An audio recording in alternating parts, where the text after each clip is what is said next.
اللہ وکفا وسلام علی عبادہ الذین اصطفى اما بعد فاعوذ باللہ من الشیطان الرجیم بسم اللہ الرحمن الرحیم للہ ملک السماوات والارض یخلق ما یشاء یہب لمن یشاء اناثا ویہب لمن یشاء الذکور او یزوجہم ذکرانا واناثا ویجعل من یشاء عقیما انہ علیم قدیر۔ وروی عن النبی صلی اللہ علیہ وسلم انہ قال مروا اولادکم بالصلاة وهم ابناء 7 سنین واضربوهم علیہا وهم ابناء 10 سنین وفرقوا بینہم فی المضاجع۔ آمنت باللہ صدق اللہ العظیم وصدق رسولہ النبی الکریم ونحن علی ذلک من الشاہدین والشاکرین والحمد للہ رب العالمین۔ معزز سامعین کرام، السلام علیکم ورحمۃ اللہ وبرکاتہ۔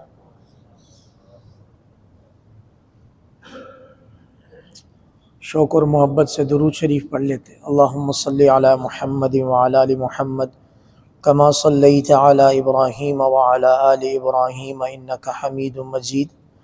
اللہم بارک علی محمد وعلی آل محمد کما بارکت علی ابراہیم وعلی آل ابراہیم انک حمید مجید۔ میری دائیں طرف کو کوئی جگہ خالی ہے، چند نمازی پہلی صف کو مکمل کر لیں، بڑا ثواب ہوگا انشاءاللہ۔ پہلی صف کو پچھلی صف سے آگے آ کر مکمل کر لیں۔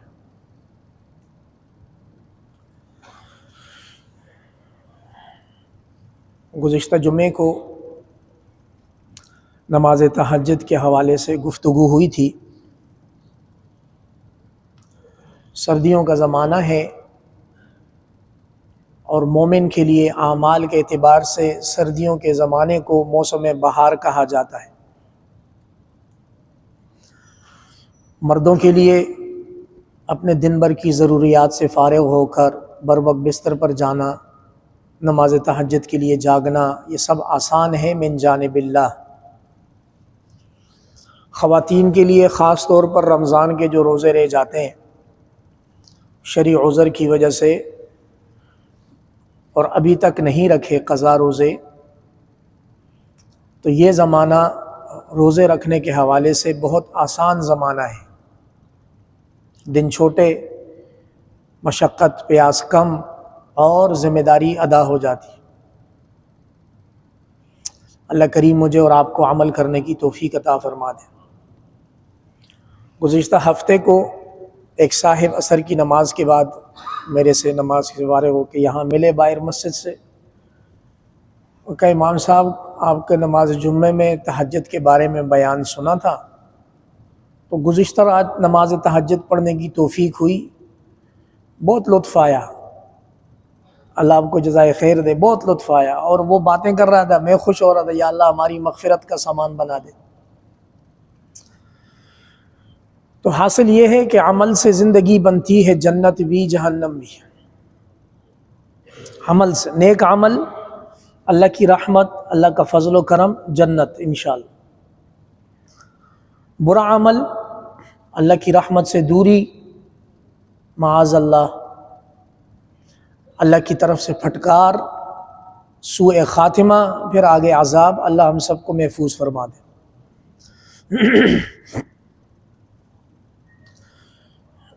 آج جس موضوع پر ہم تھوڑی دیر بات کریں گے،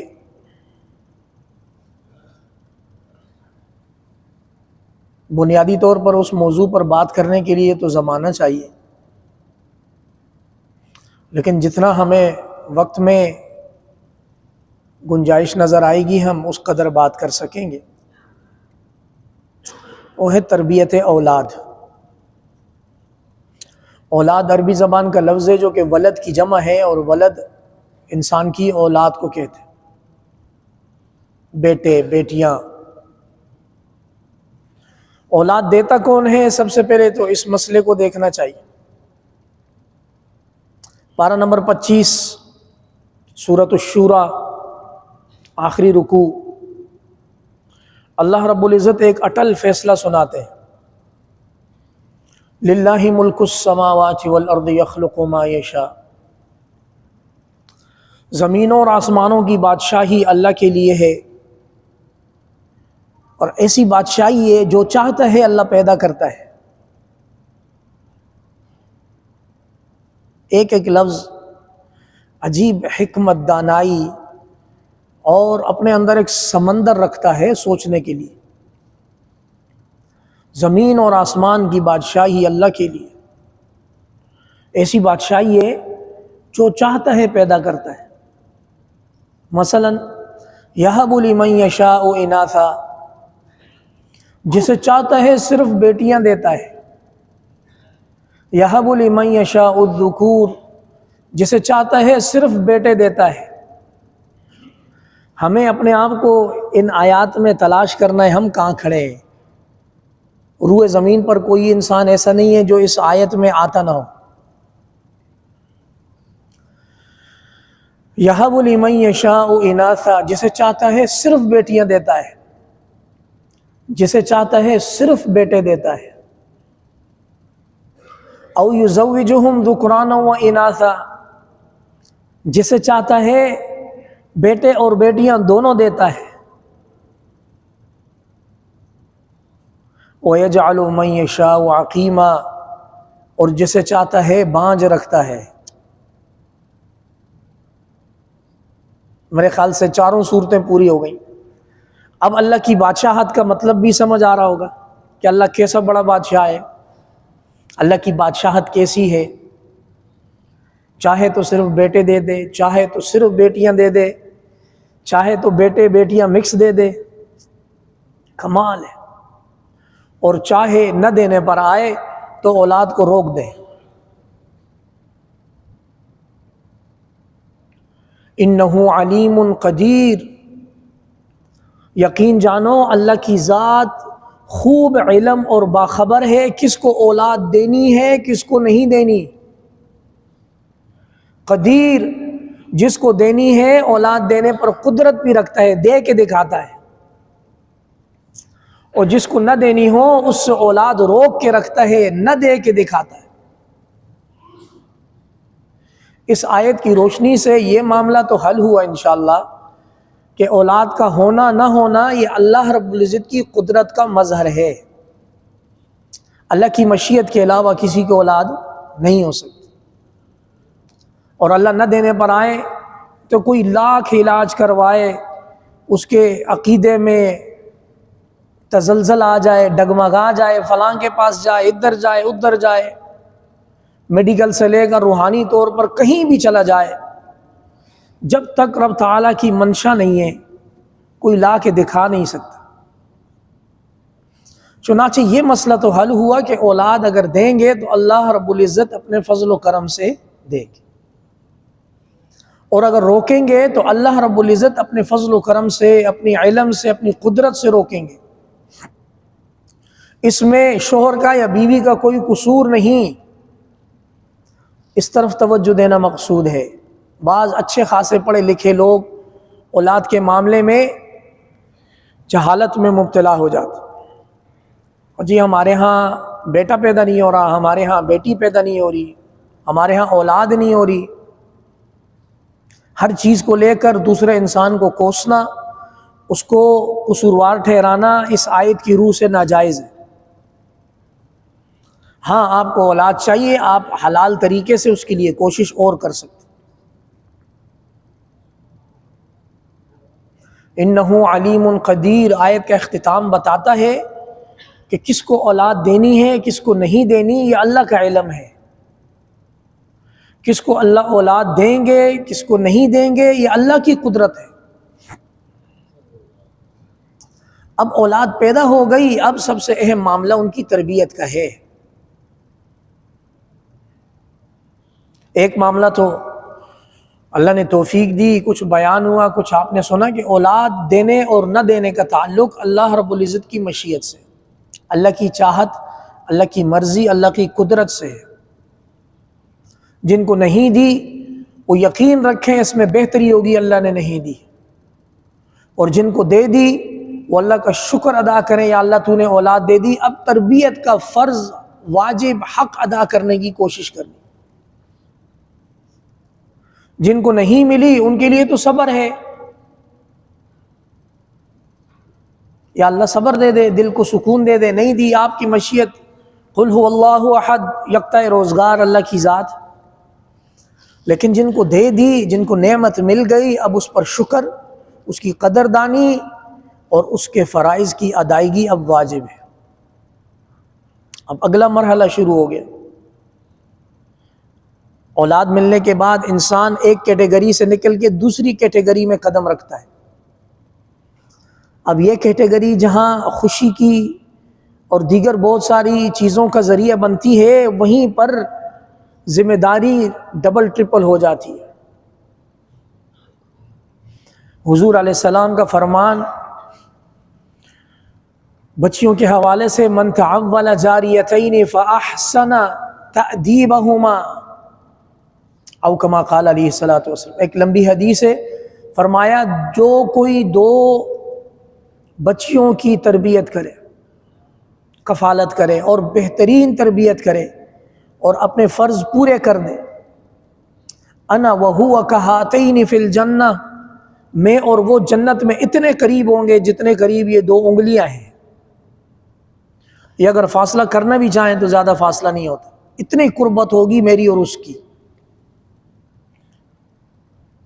اسی طرح حضور علیہ السلام نے اولاد کی وفات پر جو خوشخبری، جو تسلی دی ہے کہ اگر کسی کی دو نابالغ بچیوں کو اللہ نے لے لیا تو وہ بھی جنت میں میرے ساتھ ہوگا، اس نے صبر کیا۔ اگر ایک صحابیہ کھڑی ہوئی، حضور دو تو نہیں، کسی کی اگر ایک اولاد فوت ہو گئی ہو عدم بلوغت میں، چھوٹی عمر میں، حضور نے فرمایا وہ بھی میرے ساتھ ہوگا انشاءاللہ۔ یہ قرآن و حدیث کی یہ باتیں اس طرف ہمیں رہنمائی کرتی ہیں کہ اولاد کا ملنا بھی اللہ کی مشیت ہے، اور اولاد کے معاملے میں تکلیف بھی اللہ کی مشیت ہے۔ انسان کا عمل دیکھا جاتا ہے، انسان کہاں کھڑا ہے۔ اب آ جاتے ہیں، اللہ نے اولاد دی، صحت تندرستی دی، اب اس کی تربیت، پرورش، ہر چیز اس میں آ جاتی۔ سب سے پہلی چیز جو اولاد کو والدین سمجھاتے ہیں اور سمجھانا چاہیے، جنہوں نے نہیں سمجھایا آج تک وہ کبھی بیٹھ کر اولاد کو سمجھائیں۔ دیکھ بیٹا، اللہ کے ساتھ کبھی کسی کو شریک نہ کرنا۔ لقمان حکیم، لقمان حکیم ایک ایسی شخصیت گزری ہے تاریخ میں، عرب میں، کہ جن کو جاہلیت کے لوگ بھی بہت بڑا حکیم اور دانشور مانتے تھے، اگرچہ وہ شرک اور جاہلیت میں تھے، لیکن لقمان حکیم سے منسوب باتوں کو وہ حرف آخر مانتے تھے۔ اللہ نے انہی کی مثال پر پورے قرآن مجید میں ایک سورت، سورہ لقمان نازل فرما دی، اور سورہ لقمان کا ایک درمیانی رکوع خاص طور پہ اولاد کی تربیت کے لیے قیامت تک کے لیے اس میں قرآن مجید میں محفوظ کر دیا۔ نوٹ فرما لیجئے، ہمارا ٹائم اتنا زیادہ نہیں ہے کہ ہمارا بیان مکمل ہو سکے، لیکن آپ نے جا کر لازمی آج کل پرسوں قرآن مجید کو باوضو حالت میں ادب احترام میں کھول کے پارہ نمبر 21 سورہ لقمان اور رکوع نمبر 2 دوبارہ سماعت فرمائیں۔ پارہ نمبر 21 سورہ لقمان اور سورہ لقمان کا رکوع نمبر 2، کوئی ترجمے والا قرآن مجید آپ لیں گے، عربی اور اردو کو آپس میں میچ کر کے آپ اس کو پڑھیں گے۔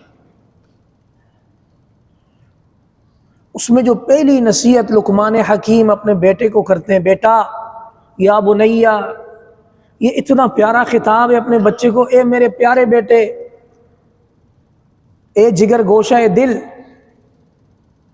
کوئی بھی آپ اچھا عنوان اس پہ لگا دیں۔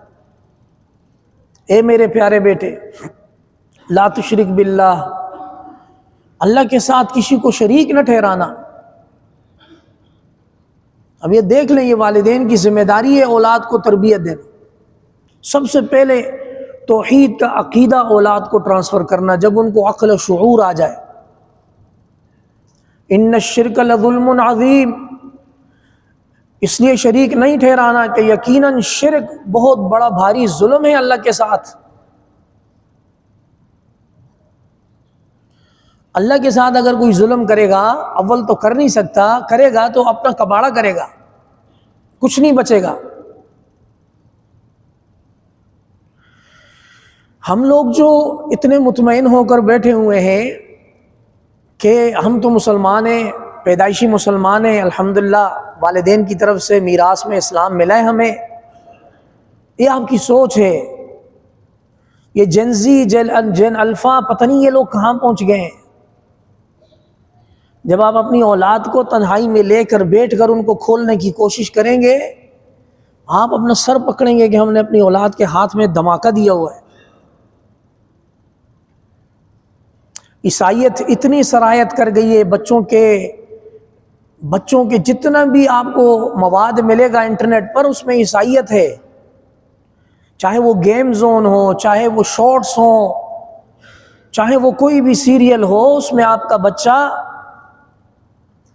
عیسائیت نہیں تو ایتھیزم کی طرف لازمی جائے گا. چنانچہ قرآن کی بات روز اول سے لے کر روز آخر تک سچ ثابت ہوئی کہ اولاد کی تربیت شروع کریں گے تو سب سے پہلے ان کو شرک کی مذمت بتائیں گے. شرک کہتے کسے ہیں؟ شرک کہتے ہیں عبادت میں کسی دوسرے کو شریک کرنا اللہ کے علاوہ. شرک کہتے ہیں اللہ کے علاوہ پکارنے میں کسی دوسرے کو پکارنا. شرک کہتے ہیں اللہ کی ذات کے علاوہ کسی اور کی طرف یقین کا کنورٹ ہو جانا. اس وقت یہ جو چھوٹی عمر کے بچوں کو ہم نے انٹرنیٹ کے ساتھ ڈیوائسز دے دی ہیں، یہ بچے ہماری آنکھوں کے سامنے ہم سے ہائی جیک ہو رہے ہیں. اب میری ان باتوں کا یہ مطلب بھی نہیں ہے کہ آج سے اپنی ساری ڈیوائسز توڑ دیں یا بچوں کو ان سے دور کر دیں. بچوں کو اپنی نگرانی میں دینا ہے. 15-20 منٹ آدھے گھنٹے کے لیے دیا، یہ آگے مستقبل کا ہتھیار ہے. مستقبل کا کیا، آج کے زمانے کا ہتھیار ہے. لیکن اس کو کنٹرول کرنا، اس کے آنے والی کون سی چیزیں جو آپ کی اولاد دیکھ رہی ہے اور اس سے کیا اثر پڑ رہا ہے، یہ سب والدین کا فرض ہے. ذمہ داری چھوٹا لفظ ہے، فرض ہے، فرض. ہم لاکھ اپنے بچوں کو کہتے پھریں بیٹا موبائل نہیں دیکھو، بیٹا ٹیبلٹ نہیں دیکھو، کہنے سے کچھ بھی نہیں ہوگا.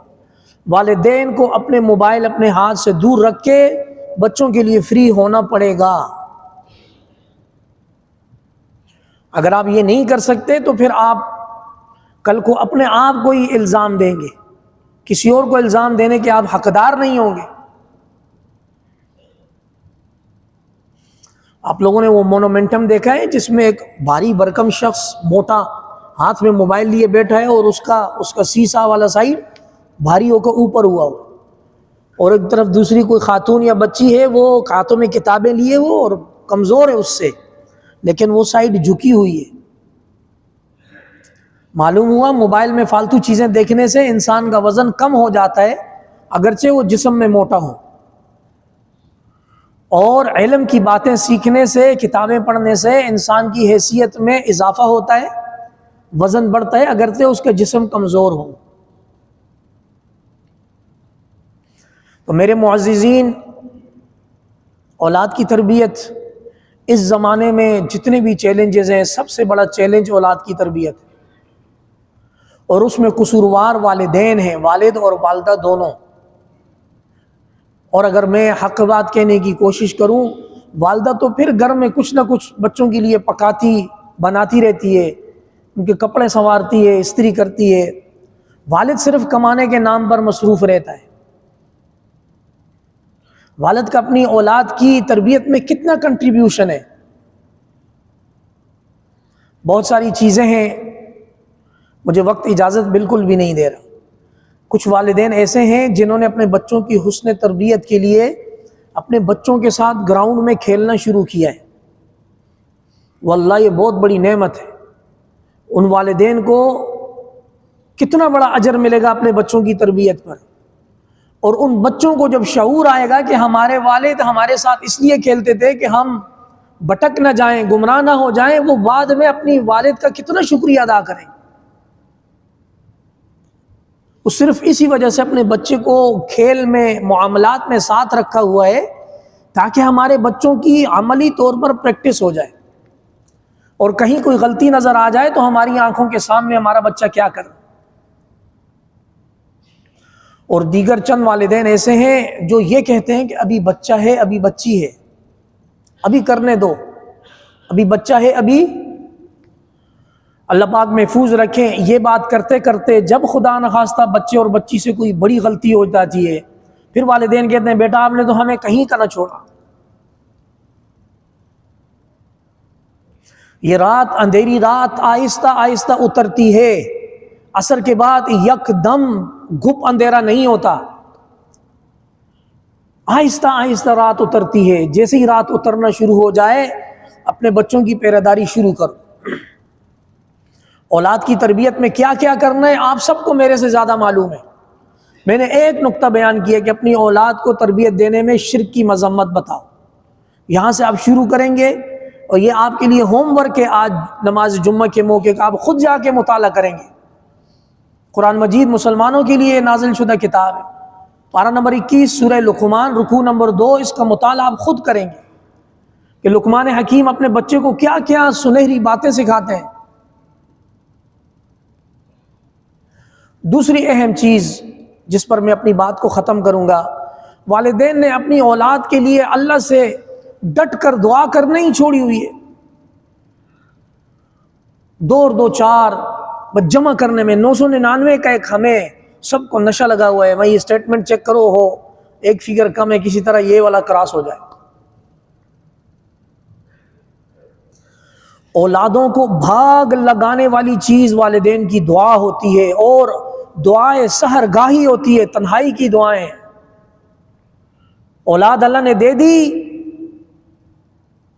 اب اس اولاد کی قدردانی یہ ہے، اس کو سکھانا بھی ہے، اس کے لیے اللہ سے مانگنا بھی ہے۔ ابو الانبیاء جناب ابراہیم علیہ السلام، جن کو انبیاء کے والد کا لقب حاصل ہے، دونوں بیٹے نبی ابراہیم اسماعیل اور اسحاق علیہم السلام، دعا کیا کرتے ہیں؟ رب اجعلنی مقیم الصلاۃ ومن ذریتی ربنا وتقبل دعا۔ یا اللہ مجھے نماز کا پابند بنا، اور میری آنے والی نسل کو بھی نماز کا پابند بنا۔ یا اللہ میری دعا کو قبول فرما۔ مفسرین نے کتابوں میں لکھا ہے حلال لقمہ کھانے کے بعد دعا قبول ہوتی ہے، حلال لقمے سے۔ حلال لقمہ کھانے کے بعد اولادوں کو رنگ لگانے والی، اولادوں کا بھاگ جگانے والی دعا یہ قرآنی دعا، رب اجعلنی مقیم الصلاۃ ومن ذریتی ربنا وتقبل دعا ربنا اغفر لی ولوالدی وللمؤمنین یوم یقوم الحساب۔ اکثر لوگوں کو زبانی یاد ہے، لیکن اس کے الفاظ، اس کی تاثیر کی طرف کسی کی توجہ جاتی ہی نہیں ہے۔